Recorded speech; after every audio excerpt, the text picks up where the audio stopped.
I'm James Turk. It's my pleasure to be here today with John Embry, the Chief Investment Strategist of Sprott Asset Management in Toronto, Canada. John, we're here in the island of Jersey, in the Channel Islands. We were here a year ago. A lot's happened over the past year, but I wanted to ask you, when we were sitting here a year ago, gold was $14.90. Today, gold is $15.90. Silver is a few bucks lower than it was a year ago. Why all the panic in the market? Well, I think it's the volatility that's being created, much of which appears extremely counterintuitive. I mean, the gold price peaked back at the end of August, $1,900, give or take. And this was in the wake of the U.S. Downgrade. And subsequent, like the attack on gold and even more so on silver, just didn't make a whole lot of sense. You could say it might have been overbought a bit because it had gone up sharply. But for it to be down like $350 over the next 3 or 4 months, to me just seemed like overkill. And then it was recovering nicely in February.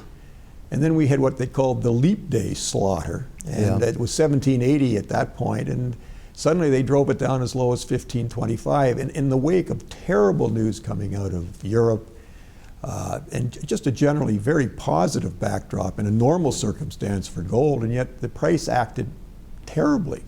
And I mean, I can give you a number of reasons why, and it had nothing to do with sort of logical selling. There was a lot of forced, selling. Yeah. And this created some natural selling, but just most recently, I noticed that when the gold price was getting really slammed around in the last couple of weeks, open interest was going up. So this wasn't sort of specs being driven from the market. There was lots of fresh shorting. Mm-hmm. And to me, the situation got horribly oversold. And we've started to rally the last couple of days. And I mean, we could sort of test the bottom again. But as I like to say, if you're negative on gold, you must be bullish on currency. And I don't see how anybody can make that argument. So consequently, we may have a few, $50, $100 in downside in gold under probably worse circumstance. You're probably talking thousands of dollars on the upside. So the risk reward is so positive that I'm not sure why people are upset, but they are. The sentiment is really about as negative as it gets. Yeah, well, I think there's been a lot of negative news. The media attention that's been given to gold has been sort of negative, and that makes people worry, makes them a little bit scared. And plus, I suppose as well, to a certain extent, the New Year's, the leap year day slaughter, sort of counterintuitive because the ECB creates, 500 million euros out of thin air and the gold price goes down. So, that I suppose gets people worried to a certain extent. Well, that to me was so blatantly obvious, the LTRO of, as you say, 500 million euros. And within hours. 500 billion, I should say. Yeah. I said million, but 500 billion. 500 billion. But within hours after that, Bernanke comes out and says some arcane statement about there was no QE planned in the near term. And this was the cover they used to slam the gold price down. I mean, the mainstream press has clearly been very negative. But I mean, if you actually analyze what they're saying, they're not saying anything. Perhaps one of the worst things I saw was one of the noted pundits on the subject said, because gold has been down so much in this environment, it's clearly not a safe haven. Well, that's why it is down, because they don't want it to be seen as a safe haven. Yeah. But the point is that it's always a safe haven because it's a tangible asset. And it doesn't have counterparty risk, which is increasingly important as the banking system here in Europe is falling apart. And the banking systems pretty much everywhere are very, very fragile. It's absolutely true what you just said, James. What I find perhaps most irritating is this expression, risk on, risk off. And so somehow they've gotten the gold lumped in with what are viewed as the risky assets, stocks, commodities, what have you. And that when there are problems afoot, like things are deteriorating alarmingly in Europe, they basically sell down all the risk-on assets, and they include gold, and they try to sell you the idea that basically the risk-off asset is the US dollar and US treasuries. And I mean, if you really stop and think about that very long, I mean, those in the fullness of time are going to be about some of the riskiest assets in the world. And anybody fleeing to them for safety, I think, is making a terrible mistake. What little you gain in the short run, I I mean, it's a trade conceivably, but somebody's got to own all this stuff before this is over. And I mean, who wants to own U.S. Treasuries when you see what's going on with the deficit and where the interest rate levels are and what future inflation is almost fated to be? Yeah, they're no longer really a piece of paper that you can buy to generate yield. At best, they're a trading vehicle, but there are a lot of other better things for trading if you want to trade. But my point has always been that, for the vast bulk of people, they shouldn't be trading. They should be accumulating gold, because that's the way you're going to preserve and enhance your wealth in a major bull market, which is what we actually have going. The fact that gold is still up from where it was a year ago, notwithstanding this correction from 1900 down to 1600 or just under 1600. Well, this is a very powerful bull market. I mean, I can think of virtually nothing that has sort of been up 11 years in a row. And as of this moment, it is actually up from the year end, although with the way the sentiment is, you'd think gold was down about 20%. I think part of that's being generated by the terrible performance of gold shares, which to me are even more counterintuitively negative than the gold price weakness recently. I will go on record as saying that if the gold price does what I believe is inevitable, and that is surge back to new highs in the not too distant future, the magnitude of the increase in the gold shares is going to shock people. Like, I managed a dedicated gold share fund for 15 years. And there were at least 3 or 4 periods in that time when my fund was up over 100% in less than 12 months. And I think that at no time in the past was there a better buying opportunity in the shares than there is now. So I am very optimistic about what can happen there. And given the level of pessimism amongst the investors towards gold shares right now, it further encourages me to the opportunity. Yeah, the shares began a bear market back in 1997 when Embry collapsed. I remember it well. Yeah, and there were a lot of things along the way that negatively affected sentiment. The disastrous hedging programs by some of the miners.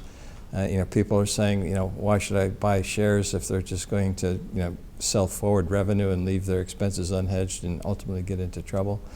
Then, the ETFs made it easier for people to buy paper gold instead of paper shares, and it just sort of continued. And the margins were squeezed because input costs back then were rising much faster than the gold price, so they weren't making any money. But the last few years, the share prices have been clobbered. But if you look at the cash flows and the PEs of these mining companies, they're doing very, very well, which is, again, very counterintuitive, isn't it? Well, I think there has been interference in the market, and that has engendered short selling by hedge funds, and that has then engendered further selling from dedicated gold funds who are getting redeemed. And then your natural buyer, like a lot of the retail clientele that like to play in this field, they've been really badly hurt, and they've been fleeing the sector. Yeah. So it's been sort of just a cavalcade of negative developments from a technical sense. And they've created just a fantastic opportunity, which I think will be unleashed by a dramatic rise in the gold price. And I believe that's inevitable. Yeah. Do you have any thoughts? Here we are in May, what you're looking for toward the end of the year on gold and silver? Well, I've been sort of fairly consistent. I've said certainly through the old highs, and sort of 2,000 is a nice round number. And but it wouldn't surprise me if it were better than that, because I think once this thing gets ahead of steam, or there's a greater loss of confidence in currencies, it won't take much migration of money out of paper into gold to have an enormous impact. And I think before the bull market is over, we're going to see a massive stampede out of paper assets into gold. Yeah, you're talking about paper currencies. Paper currencies. But what about people stampeding out of paper gold into physical gold? Well, that's a subject that is particularly offensive to me. Like, I think that people have been really misled in the paper gold field. And I really do believe these estimates that for every $100 of paper gold, there may be $1 of actual physical gold backing it. And it's all being replicated with derivatives and all sorts of paper machinations. And there will become a day when enough people realize that when they really need their gold, they don't have gold. They've got these paper replications of gold, and that will be something that will have an enormously positive impact. And you can't really predict when that will happen. I mean, but when an idea's time has come, it's amazing what transpires. Yeah. You know, a year ago, we were talking and looking, toward the future, and you were of the view that hyperinflation is still in the cards, which is something that I believe because of all of the government debt that's being monetized by central banks around the world, which is typically the way you lead to hyperinflation. Has there been any change in your view that that's potentially the way we're going? None. I think very simply, James, that, I mean, to me, there's no middle ground left. I mean, what we're faced with in the world is either a disastrous deflationary collapse immediately, if they do not provide sufficient liquidity to deal with all these various things that are unfolding in the financial and in the banking scene. And I don't think anybody that's in power today wants to see voluntarily the system collapse on their watch. So the easiest thing to do is, they say, kick the can down the road and print as much money as is required to sort of keep things lubricated and afloat. And I mean, this thing sort of has a life of its own. You keep doing that long enough, and then suddenly the velocity of money, which has been actually declining, picks up as people suddenly realize they don't want to hold this money anymore because they realize that it's losing value quite rapidly. Yeah. And that's when it really starts to accelerate. That hasn't happened yet. But I think that it's inevitable if we continue down this road. And I'm a great believer in Jim Sinclair's statement, QE to infinity. And I love that statement because I think it's exactly what's going to happen. And the end game in that is some form of hyperinflation. Yeah, from a central bank and government perspective, I guess that's the line of least resistance. It is. I mean, I think one of the reasons Ben Bernanke's in as Fed chairman is he expressed that very, cogently at one point in the past when he said, you can always avert deflation by printing money because we've got printing presses, and if worst case, we can drop money from helicopters. I suspect that was one of the qualifications is why he became the head of the Fed. Well, he is a world champion printer, but I'm wondering whether Mario Draghi is going to claim the title given what the ECB is doing. Do you have any thoughts on the euro? Yeah, I do. And I've never been a great fan of the euro. And I always thought at some point under difficult economic conditions, problems would arise. But I must say that the problems that have arisen have even exceeded my most perverse thought. And I don't see a way out in the sense that the maintenance of the euro as we know it today in the European community. I think that some of these peripheral countries are going to have to go. And that basically is going to create some chaos in the system. And that chaos can only be controlled by more money printing. Mm-hmm. But, the money printing, we're talking about kicking the can down the road.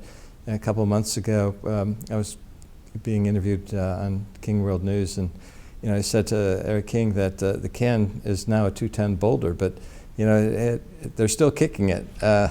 But do you have any sense as to when they can no longer kick it any further? Are we close because of what's happening in Europe? That's the big question. I think that the European situation is well known, and I mean people are focused on it.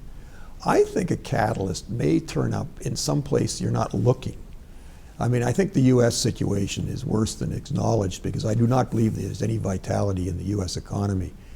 I mean, if you're running $1.5 trillion budget deficits and you have a zero-based interest rate policy, and you can barely get the economy to move ahead at all, and your employment situation is not improving in the least, mm-hmm. I think this is a problem that's only going to get worse.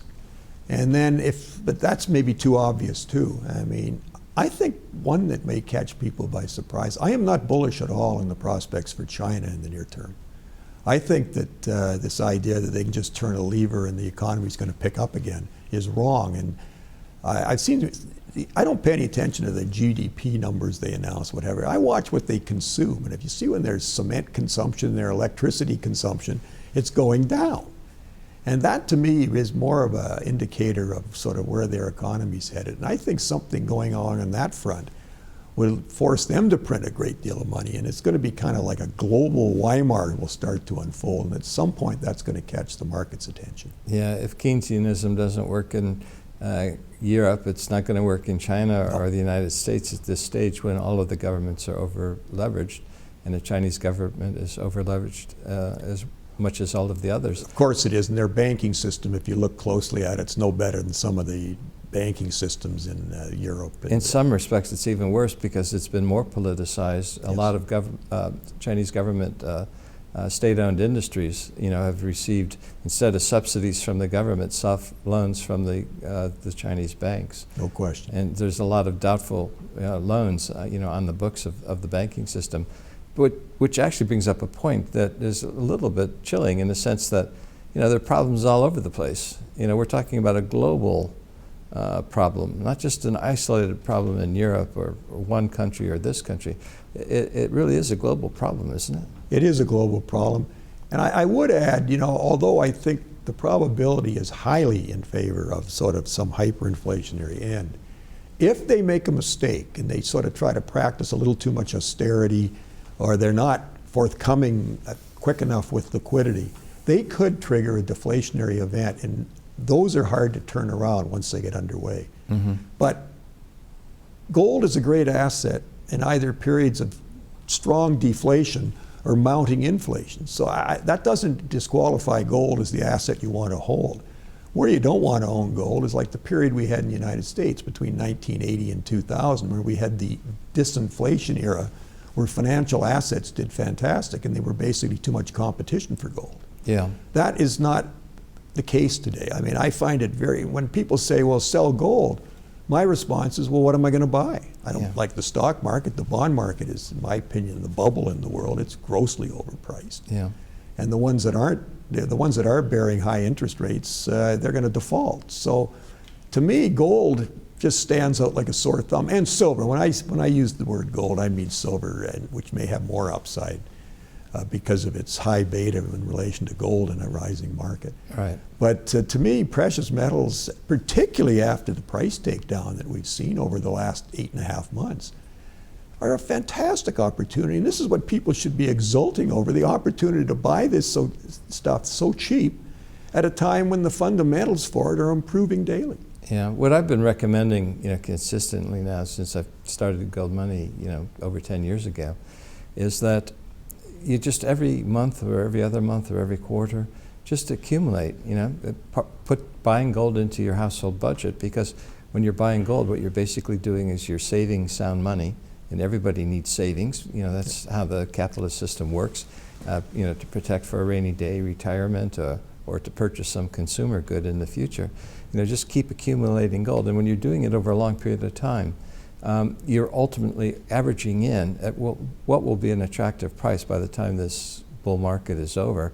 And it just becomes then a question of following the discipline, riding that major trend, and follow the program until gold becomes overvalued. And my sense is we're nowhere near that. We're still way undervalued, so we're still a long way to go before gold tops out. Well, I think we have a very long way to go.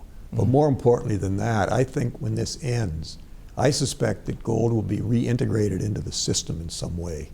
And you won't have to sell it. You'll basically, at that point, it'll be a stable value and you can trade it in for other productive assets. Yeah. But until such time as that occurs, I think your advice is perfect, for the simple reason that the price action is counterintuitive a lot of the time.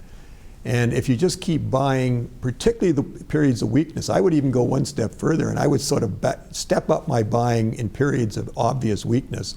And when it starts to get up there and the open interest is blowing out and it might be vulnerable in a trading sense, you might sort of, that month not buy as much. And that way you'll even get a better long-term price. Yeah, it's interesting because we're in a period of obvious weakness, but gold is still $100 higher than it was a year ago. Well, I know. Which is what bull markets are all about, and I guess. It's been fantastic the way the mainstream media and the people who've been influencing the market have affected psychology. And I mean, the one thing, the longer I live, the more I realize that people are so overwhelmed by psychology that a falling price engenders selling rather than engenders buying, which it should. You should be buying the weakness if you understand the fundamentals and this thing is inexpensive. Mm-hmm. But that's not the way the market works. I mean, price is going down, get me out. Yeah. They just don't understand the fundamentals. We're seeing now in Europe bank runs. It's obvious in Greece. In fact, if you look at some of the statistics in Greece, it's very much like the Great Depression in the United States. in the 1930s. You know, in the 1930s, the Dow Jones Industrial lost 90% of its value. The Greek stock market is down 90%. The unemployment rate in Greece is about 25%, which is very similar to what it was in the States during the Great Depression. And then the money supply in the United States during the Great Depression dropped about a third, and the Greek money supply, because of flight of money out of the system, has dropped about a third. So I mean, Greece is in a Great Depression of its own sort. And this looks like it could be spreading to other countries now. Is this likely to propel the gold price higher? Without question. I mean, I think that's the greatest fears of the powers that be, the contagion from the Greek situation. And the Greeks is only, what, 11 million people? Yeah. And I mean, if their bond market, they've already taken a good hit on the bonds. The only one people that didn't take the hit were the ECB. But if it spreads, and it will, because if you look at Spain closely, I mean, it's just a bigger Greece in many ways, which is sad, but their finances have deteriorated alarmingly.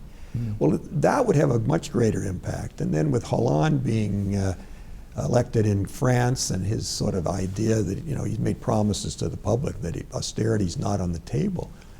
There's just a lot of things going on in the periphery of Europe, which to me suggests that the only way it can be contained is with greater money creation, and this is wildly bullish for gold down the road. Yeah, if not immediately.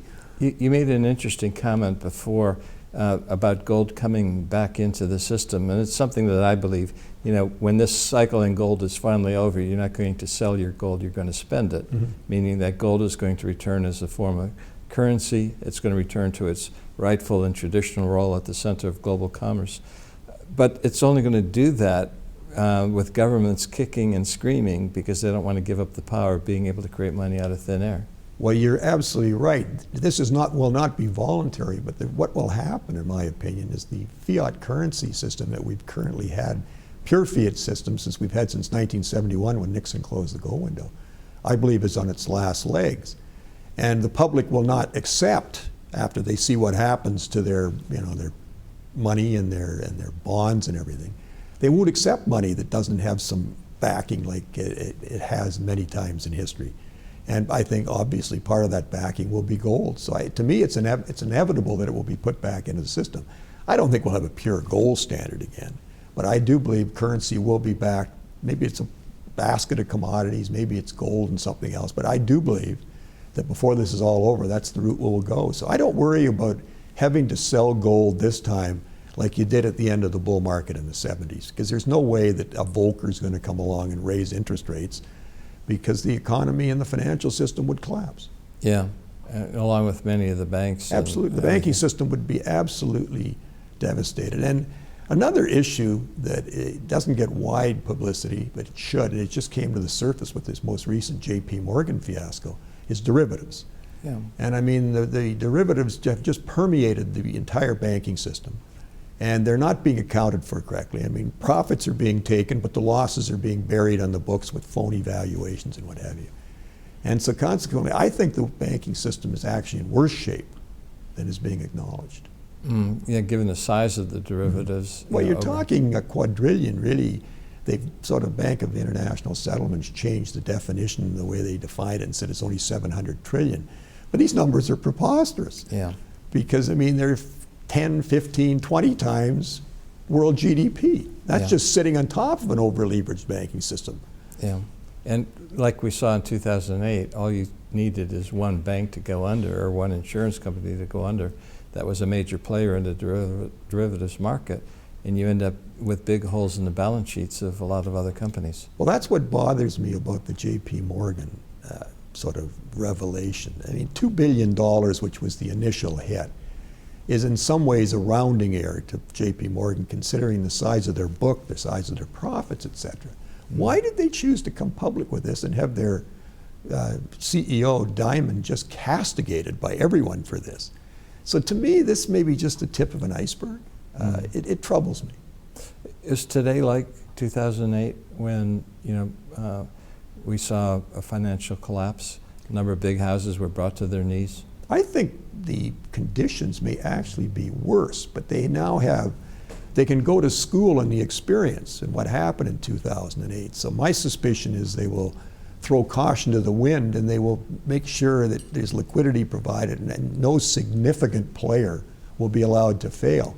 But if that is in fact comes to pass, again, wildly bullish for hard assets, because the value of the money in which they're denominated is going to be systematically crushed. Yeah, but at the end of the day, there's a lot of bad debt out there, and that debt during a bust either gets repaid or it gets written off. So somebody's got to deal with that bad debt. Well, you see, that's an interesting point, James, because if I were emperor and I was faced to deal with this, believe it or not, I would follow von Mises' advice, and I would take the collapse right now. I would start getting the debt out of the system, because hyperinflation just makes the problem worse, and it makes the ultimate crash even worse. Mm-hmm. But the sad fact is, somebody says, what would you do? And I'd say, well, I don't think I would have let myself get in this position. I would have taken the recessions 20 years ago and gone through a cleansing period from a much lower level. But by just having force-fed the system for many, many years, and then superimpose this massive quantity of derivatives on top of it, they've created a monster that they can't tame.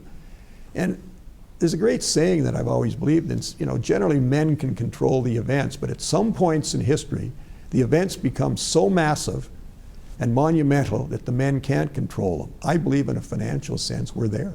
Yeah, the event controls man Absolutely. Rather than the other way around, and man is unable to respond to it or to come up with solutions other than basics, of which, of course, at the end of the day comes back to Well, there's no solutions that are, basically it's just putting off the inevitable, which in my way of thinking just makes the inevitable worse. Yeah. Well, that's where we are. The solution is getting rid of the debt, though, right? Somebody's got to take that loss for all the bad debts that are out there. Well, that's why it's an interesting debate really going on in Europe today, because if you listen to the people that crafted the whole system, they want the creditors to be paid, and they're going to try to take that on the backs of the people that the countries took on excessive debt and what have you. But the people won't take it. There will be revolution. So I think in the end, sure, the debtor did a bad thing by taking on more debt than he could handle. But basically, the creditor should have done the due diligence and figured, I can't lend these people money. They're not going to pay me back. So I think in this instance, the pain has to be spread over everybody. Yeah. When Lehman collapsed back in 2008, that was clearly a liquidity event. And people sold what they could sell if they needed to raise liquidity rather than what they wanted to sell. And all asset classes pretty much across the board got hit, including gold. And my view has been that there were going to be more Lehman events in the future, but that when the next one came, it wasn't going to be a liquidity event because everybody learned the lessons from Lehman that they wanted to stay liquid so they weren't in a bad situation. But when the event came, it was going to be more or less a fear event. And the distinction between a liquidity event and a fear event is that with a fear event, you may already be liquid, but you want to be certain that your liquidity is safe, and therefore you move to gold. So my view had been that in a fear event, the price of gold would rise. But here we are. The last few weeks, the gold price has been hit. It looks like a liquidity event again rather than a fear event. Well, I think the fear event's inevitable. I think basically they're trying to mask the fact that they're creating enough liquidity to keep things stuck together. And as part of this, I call it a Ponzi scheme, a scam, whatever you want to call it, gold can't be seen to look good because that would be the canary in the coal mine screaming, get out. Yeah. And so consequently, as they have several times in this cycle, they take gold down. And but to me, it's just a passing event. And as you correctly said earlier, gold's still up $100 when we had last chatted, and yet it feels to the average person that it's in a complete bear market, and it's not. It's in a robust bull market that's just going probably at the end of another tough correction. Yeah, you do get tough corrections in all bull markets. That's Absolutely. Inevitable. Because I've always enjoyed Richard Russell, and as he puts it, basically, a bull market wants as few people going along with it. So it's constantly trying to trick you and get you to sell what you should be buying. Yeah, yesterday gold was up beyond the 1% algorithmic limit that had been sticking at or keeping it below that level, so many times in the past. Is that a sign that maybe we are moving into a fear event? Well, I think conceivably, there's so many things that could go wrong. And the last 2 days now, I mean, there's been a robust move in the gold price, way beyond more And the shares. And the shares, beyond the parameters that they had sort of basically contained it in the post Labor Day. I call the post Labor Day, the last 8.5 months, a pretty difficult period for gold and silver.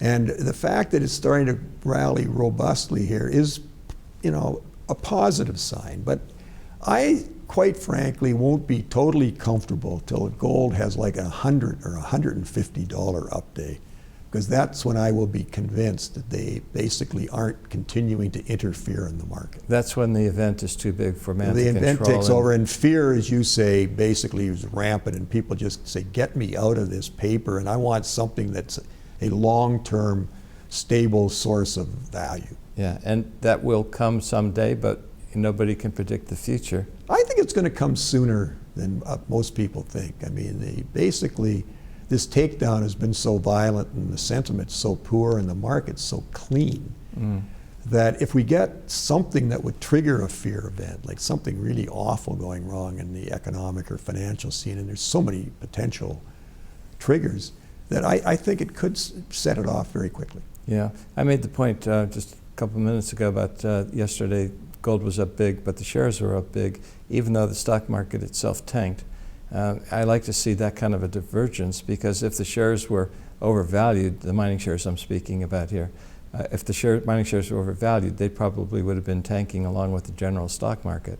But it sort of stuck out as a sore thumb. When everything across the board was down, the mining shares were up. So is that maybe a sign that that's the bottom? That was a remarkable day, and as you correctly point out, I mean, the great worry has always been if the stock market gets hammered, gold stocks will be seen as stocks. But the gold stocks have had their own private bear market for the last while. I mean, the Huey looked like it was breaking up, the unhedged gold index looked like it was breaking out a few months ago at 551. And then all of a sudden, the thing just cratered, and it broke down and traded comfortably under 400. And that's a big correction. And because what was going on in the day-to-day gold price didn't warrant that sort of activity. So I think the gold shares have had their bear market, and if we get a fear event that really starts knocking the general stock market around, I think that will be seen as bullish for gold, and it will tow the gold stocks up with it. Yeah, okay, very good. Any last thoughts you'd like to share with these viewers? The last video that we did was extremely popular and understandable, because everybody really likes to hear what you're saying and thinking. Is there any parting comments that you'd like to share with the viewers? And this is going to be seen by tens of thousands of people around the world. Well, I don't like to sound like a broken record, but the fact is that this is an insoluble problem in the world economy and financial system. And the end game is going to be very difficult. And as a result, you want probably the safest store of value you can have. And I think, without question, and from a historical context, and in today's valuation context, gold and silver are where you want to be. And if you want, they're the safest. And if you want leverage in that space, the stocks are remarkably cheap. Yeah. John Embry, Chief Investment Strategist for Sprott Asset Management, thank you very much. James, it's always a pleasure to chat, and I hope we can do it again soon. Look forward to it. Thank you. Subscribe to the Gold Money newsletter at www.goldmoney.com to receive email updates on new articles, videos, and iTunes podcasts from our Gold Research section.